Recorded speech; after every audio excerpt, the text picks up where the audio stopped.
শুনি না। ওই হারামজাদা, খারা খারা খারা।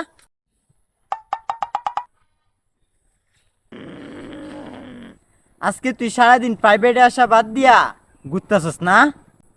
বিশ্বাস করেন স্যার, আমি প্রাইভেটে আসার লেগে বাইরে ছিলাম। পরে দেখি কি রাস্তার মধ্যে একজনের টাকা হারায় গেছে। ও, তুই টাকা খুঁজে দিয়ে আইসস না? তাইলে তো তুই ভালো কাজই করছস। আরে না, আমি টাকা খুঁজে দিতে যাবো কে? ও, আমার তো মনে নাই গা তুই যে একটা বন্ড। ওরা কষ্ট করে টাকা খুঁজছে আর তুই দাঁড়ায় দাঁড়ায় তামসা দেখছস না? এটা কোনো কথা কইছেন স্যার?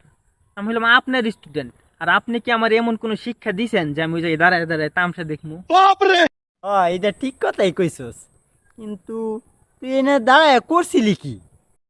স্যার, টাকাটা আমার পায়ের নিচে আসিল। পরে ওরা যে সময় খুঁজে পাই নাই, চলে গেছে। পরে টাকাটা আমি নিয়ে আইছি।